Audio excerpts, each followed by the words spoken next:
A very good morning, students. Welcome back to Programming for Problem Solving course. In last class, we have seen the conditional branching, that is, how we can make the decision when we have the execution of program logic on when we have execution of our program code in C language. The decision making concept we have done with the help of this conditional branching. Okay, we said we have different statements or different control structures which are helpful in making the decision. So among that we have divided the conditional branching statements into 5 types, and the first two are two-way selection statements and the last three are the multi-way selection statements. Okay, so quickly I will go there. This precedence and associativity we have discussed long before, and the conditional branching. So conditional branching is nothing but decision making statements. Decision making in the sense you have, in your statement processing inside the program, you will encounter some points. You will encounter some situations where you have to make the decision between multiple ways, multiple paths, or multiple sections of the code to be executed. So over there we put a condition or we put an expression, and based on that condition or expression output, either we will select and execute a block of code, or we will skip a particular block of code. Okay, so in that, the decision making or conditional branching statements, we said we have like 5: simple if statements, the if else statements, nested if else statements, and else if ladder, and finally the switch case statement. So we discussed all these, not only the theory part but also have shown the programming syntax, how you can frame these control structures, and also the flowchart of these conditional statements also we have discussed. Okay, so in today's session we'll be discussing about the concept of loops. Okay, the concept of loops is nothing but repetition. Okay, iteration or repetition or loops, the synonym, just the synonyms. So what do you mean by repetition, or what do you mean by a loop in C language? So in general, when we started the discussion of these control structures, we said all the statements in your C program, they will be executed sequentially. Okay, all the statements in your C program will be executed sequentially. That means, suppose if you're writing a program, and in that program if you have like 10 lines of code, 1 2 3 4 5 6 7 8 9 10, 10 lines of code you have. Okay, so among these 10 lines of codes, how the execution will be done means, always the program execution will be started or will be initiated at the top of the program, from the first statement of the program. So slowly, what it will do after executing the first statement means, it will go to the second statement, then third statement, then fourth. Likewise, it will execute all these statements present inside the program only once. It will execute only once, and sequentially it will execute one after the other. It will not skip any statement, or it will not execute any statement more than once. Skipping is not there, and repetition is also not there if you don't use the control statements. If you don't use the control structure, without control structure, what will happen? All the statements will be executed exactly once. Okay, without control statements, all the statements, all I'm saying, when I'm saying all, I'm not considering the skipping of the statements. Okay, all the statements will be executed exactly once. Okay, no statement will be skipped, or no statement will be repeated more than once. Skipping of the statements is not there, repetition of the statements is also not there. No statement will be skipped, or no statement will be repeated more than once. Okay, This is the normal sequential processing of your program without the inclusion of control statements. So then we have the concept of control statements. In this, the first one is conditional branching. The conditional branching. Using conditional branching, we can skip. If you don't want some statements to be executed, or if you want few more statements to be considered, that we can achieve with the help of conditional branching. So conditional branching is used to skip few of the statements from your sequential processing. Okay, let us say if I want the first three to be executed, then these two, okay, fourth and fifth statements, I want some condition to be met. Before executing these two, I want some condition to be met.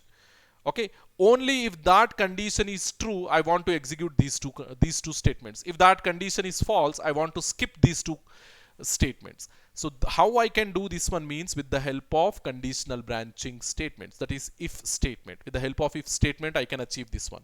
I will simply put an if statement over here. If so and so condition, if that condition is true, I will put these two statements in a block. Then what will happen? If that statement is true, these two will be executed. If that statement is false, simply these two will be skipped. So skipping of the statements is achieved with the help of conditional branching. So the next type of thing is iteration or repetition. Okay, the next type of thing is repetition. So what is repetition? Repetition means doing the same thing more than once. Okay, doing the same thing, considering the same thing more than once is nothing but the repetition. We also call this technique as looping. Looping or loops. Okay, looping. So this repetition or loop, what is that? Normal sequential processing. If I want these two statements to be executed more number of times, more than one time, so then what I have to do? I have to put one loop over here.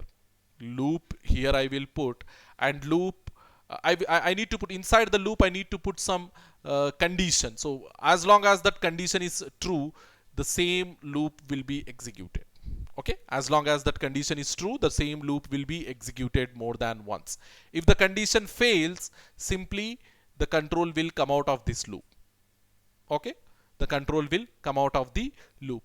In general, in reality, without the loops, the processing will be sequential. Without the loop, the processing will be sequential. So in order to achieve the loop, what we are doing? We are using a loop. Okay, we are using a loop. So if you use loop on these two statements, let us assume on these two statements, if you use loop, then what will happen? Simply the program control will keep on execute these two statements forever. Okay, like an infinite number of times, because there is no termination point. We are simply keeping the loop. We have not kept any termination point. If you simply put the loop, your program control will execute these two statements forever, infinite number of times. So how we stop, how we control this loop in the sense with the help of a termination condition. So every loop will have a termination condition. So this termination condition will tell the compiler where to stop the loop. Where to stop the loop.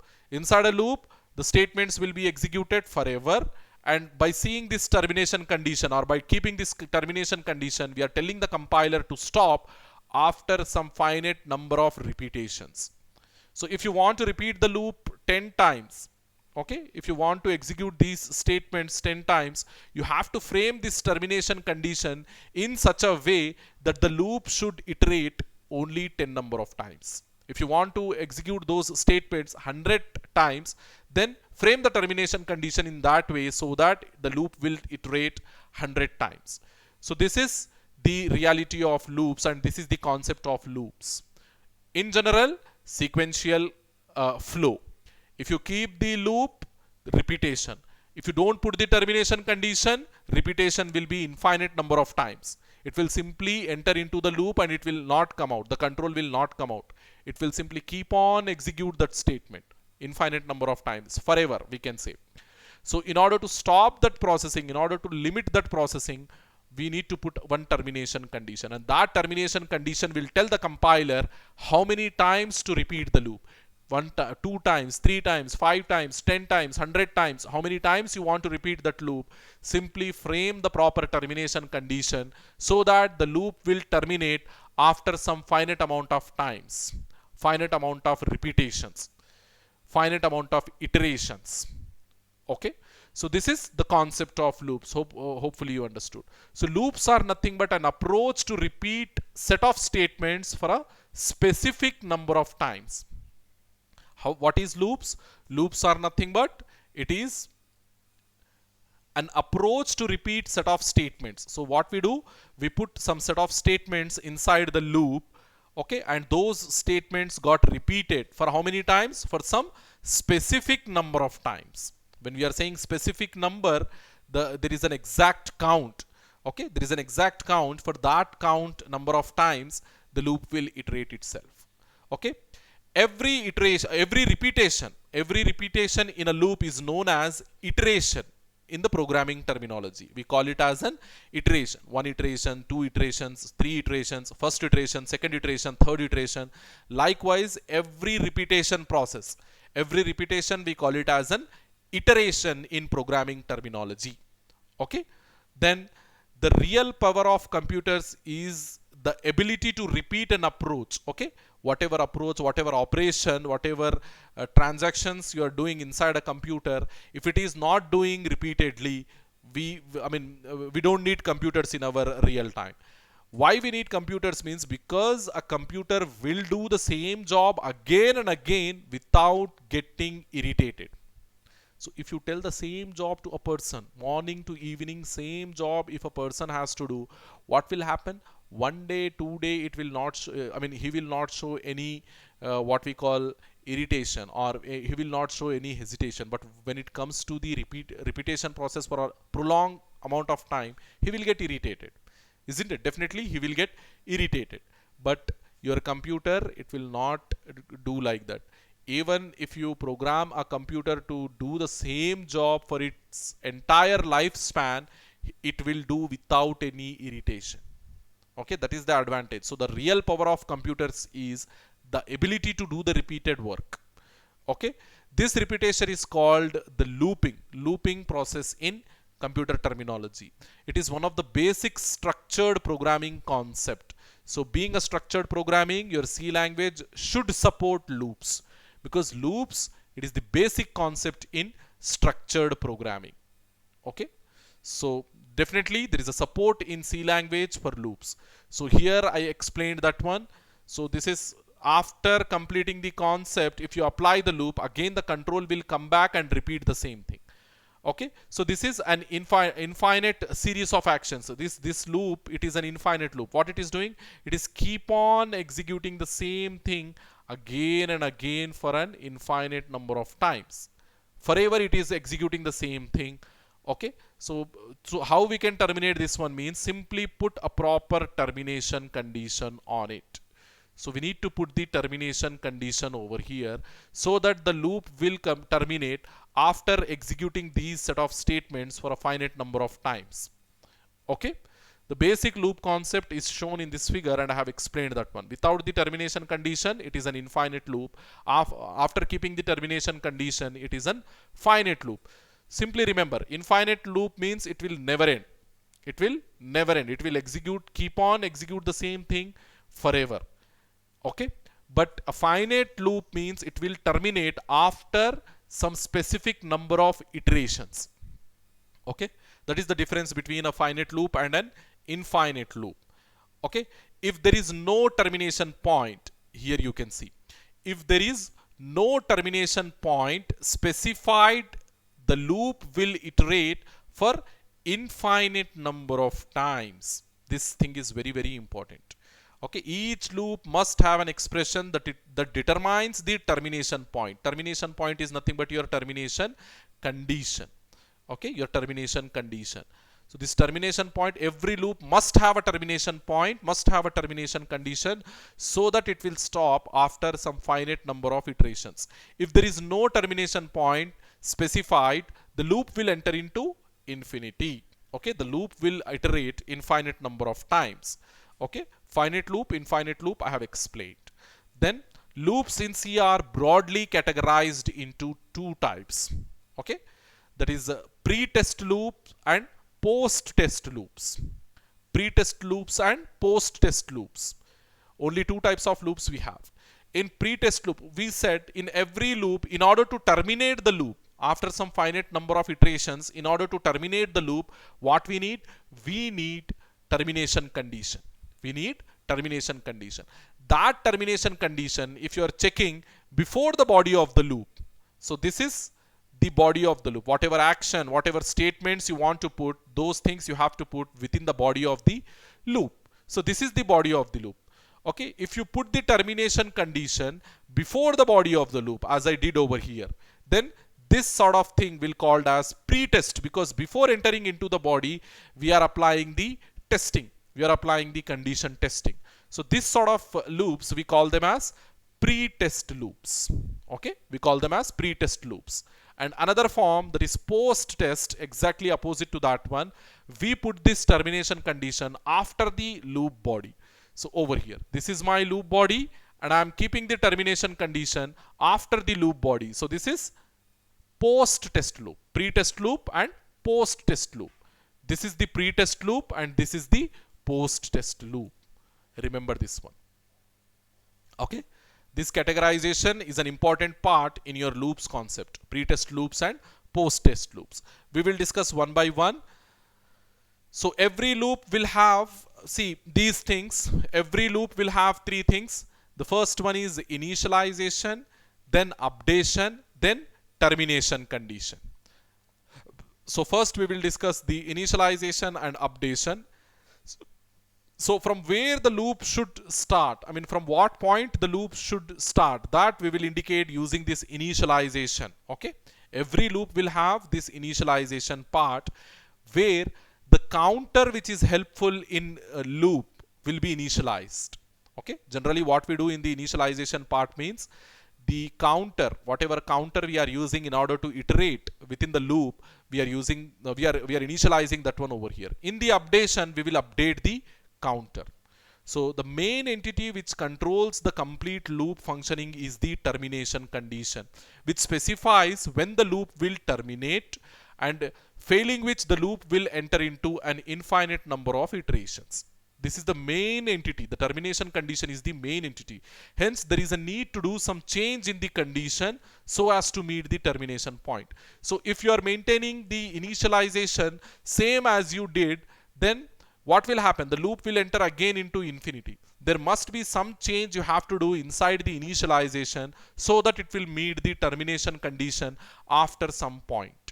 So as long as your termination condition is not matching, as long as your termination condition is not satisfying, your loop will iterate. Okay, your loop will iterate. Once the termination condition fails to fulfill the requirement, then the loop will exit. Okay, as long as your termination condition is matching, as long as your termination condition is satisfied, till that point the loop will iterate. And once the termination condition dissatisfied, or once the termination condition returns false, then the loop will exit. So initialization must be done before the body of the loop. Where we do the initialization? Outside of the loop, that is before the body of the loop, we do the initialization. Okay. Generally what we do when we do the initialization, in the sense we initialize an operand. We initialize an operand that will act like a counter to the loop. Okay, that will add like a counter to the loop, because 10 times the loop should iterate. For one time the iteration is done, so this counter will maintain the count 1. Then second time the counter will maintain two entities, three iterations, 4 iterations, 5 iterations, likewise. Once 10 iterations completed, as the counter will dissatisfy the condition, then the loop will exit. Okay, so the update process, in every iteration what you have to do? You have to do some update so that the counter will maintain the count properly, because after completing one iteration we have to increment the counter, isn't it? We have to increment the counter so as to have the proper number of iterations inside the counter. So one iteration completed, the counter should be incremented by 1. Okay, so this process incrementing the counter value by 1 is nothing but update process. The update process helps in making changes to the termination condition. If there is no change in the condition, the loop will enter into infinite. Update process updates the operands involved in the termination condition. So whatever operands are involved inside the termination condition, those operands needs to be updated so as to reach the termination condition. So if you don't update the operands involved in the termination condition, again the loop will, there is a possibility that loop will enter into infinity. The update process will be done inside the body of the loop. Initialization before the body of the loop we are doing, updation inside the body of the loop we are doing. Okay, so here how these pre-test loops and post-test loops will work, the comparison we are doing here. The initialization, generally we start from 1 in both the cases, so the initialization will be 1. The number of tests we do n plus 1 number of tests.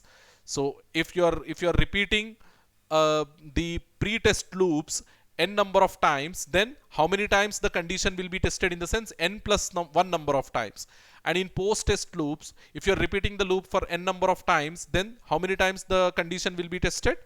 N number of times exactly. Okay. Action execution, body of the loop, how many times it will be executed? In both the cases it will be executed n number of times. Okay, and updating the, how many times the updation process will takes place? N number of times in both the cases. Then how many times the body of the loop, if the condition fails in the first iteration, if the condition fails in the first iteration, termination condition fails in the first iteration, how many minimum number of times the body of the loop gets executed? In the sense, in pre-test loops it is 0. In the first iteration, if the condition fails, the body of the loop will never be considered and never be executed. But in post-test loop, in case of post-test loop, even if the termination condition fails in the first iteration, by that time the body of the loop gets executed 1 time. So the minimum number of times the body of the loop gets executed in post-test loop, that is minimum iterations in post-test loop, is 1. Okay, so then we have loops in C. We have 3 different types of loops: while loop, do while loop, and for loop. So one by one we need to discuss all these 3. In C there are 3 different types of loops. We have the while loop, do while loop, and for loop. So while and do while loops can be used as event controlled loops because they depends on an event to occur. Okay, so that is the reason we call these 2 loops, while loop and do while loop, as event controlled loops. The third type of loop, that is for loop, it is counter controlled loop. Okay, counter controlled loop. For loop is a counter controlled loop, and while loop and do while loop are event controlled loops. All 3 loops continues as long as termination condition becomes true. In 3 loops, in while, do while, and for, in 3 types of loops we use the termination condition, and they will repeat themselves as long as the termination condition is true. Once the termination condition fails, the loop will simply exits. For every loop, the initialization part and the updation part also be done. Okay, for every loop. So all these 3 loops, while, do while, and for loop, they will have 3 things: initialization, okay, initialization they will have, updation they will have, and the third one, termination they will have, termination condition they will have. Okay, so in every type of loop we need to maintain these 3: initialization, updation, and termination condition. Hopefully you understood. Just go to the next one. See, loops in C we have 3 types: while loop and for loop. These 2 loops are pre-test loops because the condition in while loop as well as in for loop, the condition will be tested before the body of the loop gets executed.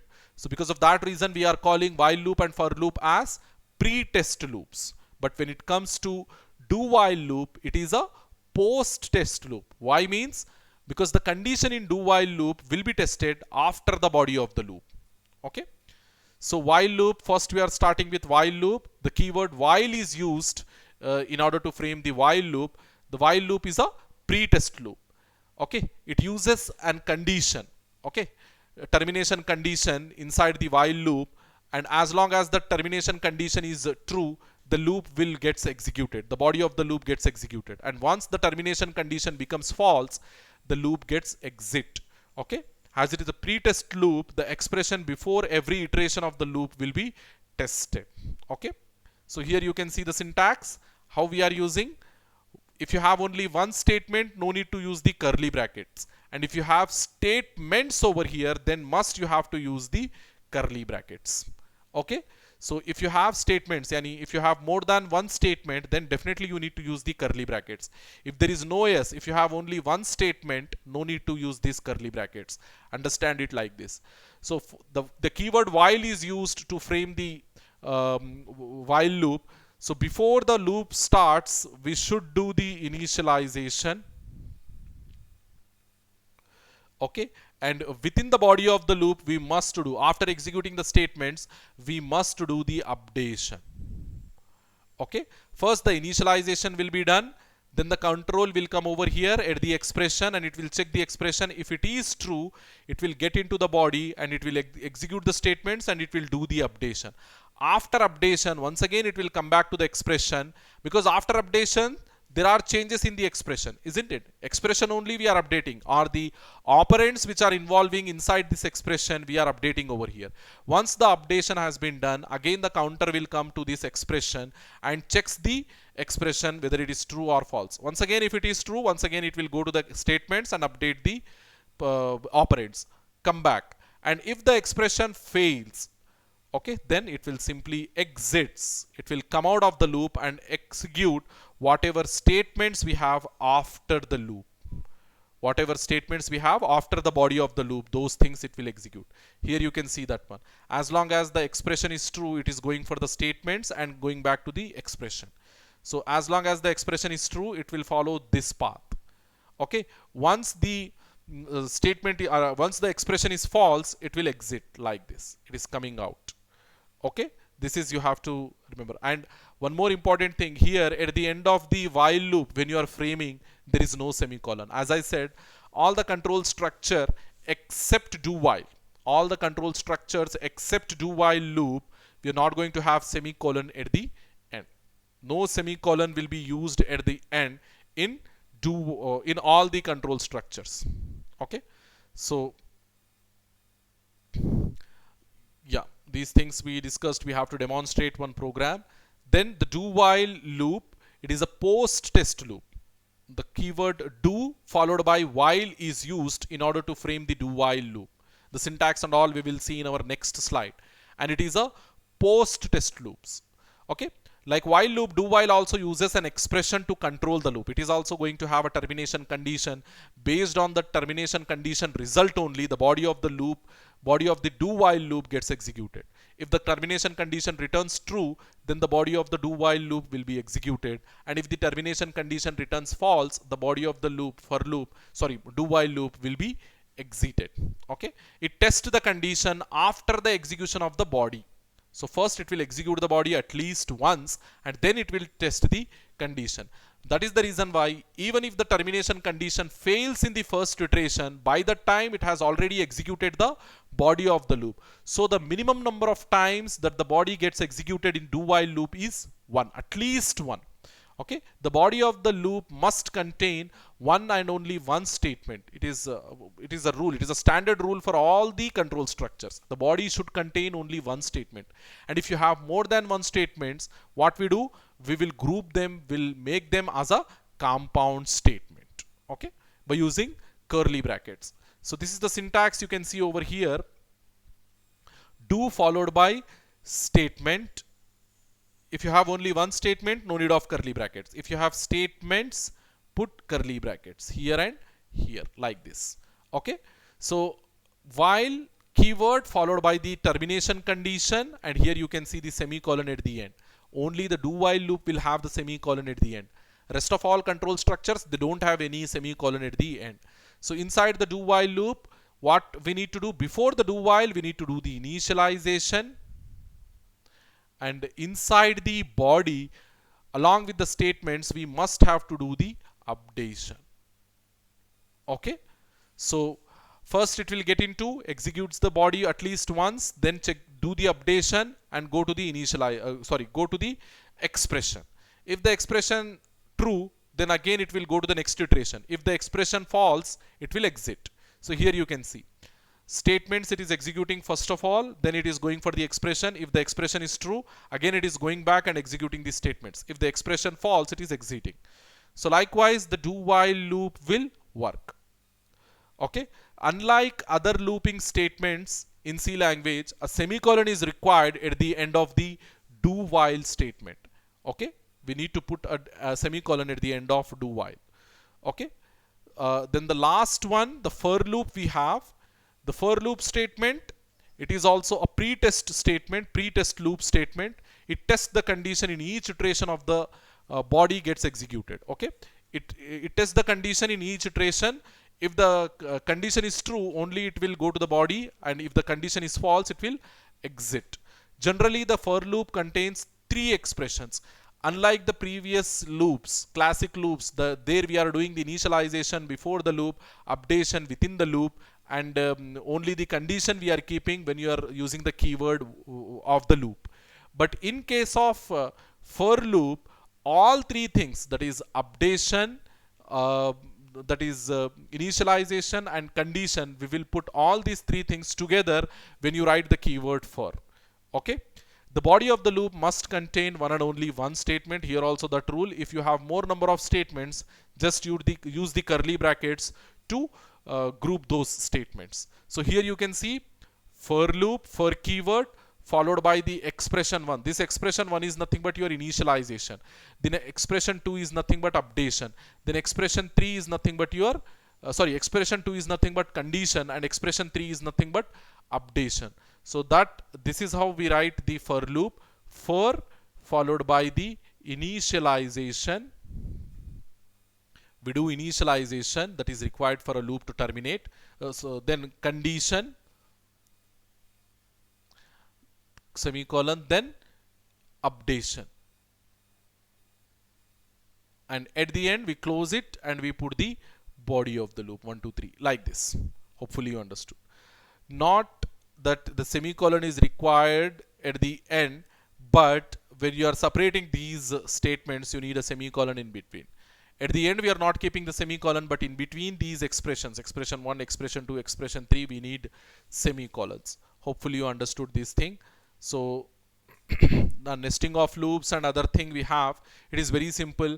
Keeping one loop inside another loop is nothing but nesting of loops. If you take while loop inside for loop, or if you take while loop inside while loop, or if you take for loop inside for loop, we call it as an nesting of loops. Okay, that we will discuss in our practical sessions hopefully. Thank you very much, students.